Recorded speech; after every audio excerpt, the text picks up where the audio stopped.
Doctor Abdul Hai صاحب رحمۃ اللہ علیہ نے فرمایا کہ ایک عورت مقدمے میں پیشی کے لیے جانا تھا اس کو اپنی زمین کے سلسلے میں. اس نے کہا ہم زمین کو نہیں لے چاہتے مگر ہم عدالت میں نہیں جائیں گے, ہماری آواز جج سنے گا, اس لیے ہم وہاں بے پردگی نہیں چاہتے. اس کے بعد ڈاکٹر صاحب رحمۃ اللہ نے فرمایا کہ یہ ترقی یافتہ شہر میں جب آئی, کراچی میں, اس کا نام ترقی یافتہ شہر ہے. دیکھ لو ترقی کی دو قسمیں ہیں, یاد رکھ لو. ایک تو گوشت بادام اور دودھ پینے سے بڑھتا ہے اور آدمی تگڑا ہوتا ہے.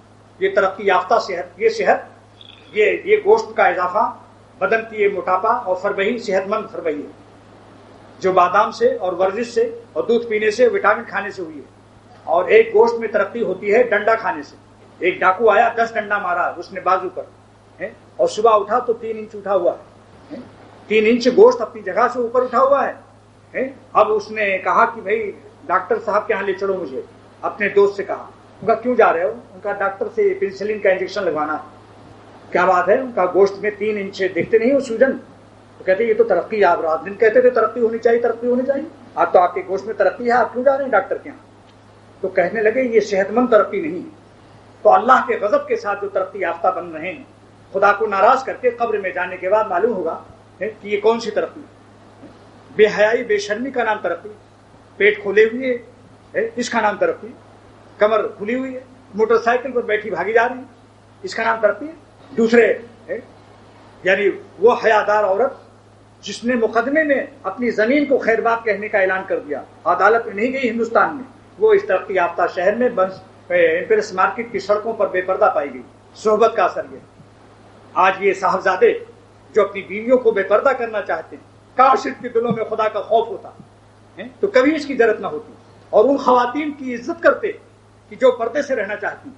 ہمیں ایسی خبریں ملتی رہتی ہیں کہ آج جن کی جو لڑکیاں دینی ماحول میں پرورش پائیں, اللہ اور رسول کی محبت ان کے دلوں میں ہے, وہ خدا سے ڈر کر کے پردہ کرنا چاہتی ہیں, مگر شوہر صاحب کے دل میں خدا کا خوف نہیں, ان کو مرنا نہیں ہے, انہوں نے کوئی وٹامن کھایا ہوا ہے جو موت ان کو نہیں آنی ہے.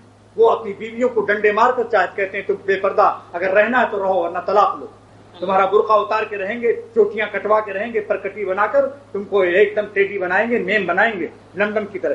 یہ کہ ہم نہیں جانتے یہ پرانا 1400 برس پہلے کا اسلام. سوچیے آپ, 1400 برس پہلے کا اسلام اگر منظور نہیں ہے تو یہ سورج بھی پرانا ہو چکا ہے اور زمین بھی پرانی ہے, آسمان بھی, سب چھوڑ دو کہیں بھاگ جاؤ باہر. اور بریانی کے لیے پرانے چاولوں کو کیوں خریدتے ہو؟ پرانے چاولوں کو پا نہیں سکتے نئے چاول. شاعر خواجہ عزیز الحسن مجذوب, پرانے چاولوں کو پا نہیں سکتے نئے چاول, پکا لے ان سے خشکا پک نہیں سکتی ہے بریانی. دیکھا آپ نے, ہر چیز پرانی. بہرحال یہ میں عرض کر رہا تھا, آمنوا اشد حبا للہ, حقائق کو جب اللہ تعالیٰ کو جب کلمہ پڑھ لیا لا الہ الا اللہ, اللہ کے سوا ہمارا کوئی معبود نہیں, اور قرآن کا حکم ہے, یہ تو قرآن کا حکم ہے, مولوی مسئلہ نہیں. یہ لوگ ملاؤں نے بنا رکھا ہے. بقول حضرت حکیم الامت کے مولانا علماء جو ہیں یہ مسئلہ بناتے نہیں ہیں, ایک نقطہ اور لگاؤ, بتاتے ہیں, قرآن کی آیت سناتے ہیں, قل للمؤمنین یغضوا من ابصارہم. صحابہ کو حکم ہو رہا ہے جب تم نبی کی بیویوں سے کوئی سودا ودا لانے کی ضرورت کی بات کرو, فاسألوہن من وراء حجاب اذا سألتموہن. اے اصحاب نبی صلی اللہ تعالی علیہ وسلم, جب تم نبیوں کی بیویوں سے بات کرو تو فاسألوہن من وراء حجاب, پردے سے بات کرو. ڈاکٹر کو بھی جائز نہیں بے پردہ عورتوں کو دیکھنا. ایک پردہ گرا کر کے اندر بیٹھانا چاہیے. نبض دیکھو تو ہاتھ اندر کر دیا اور نبض دیکھ لیا.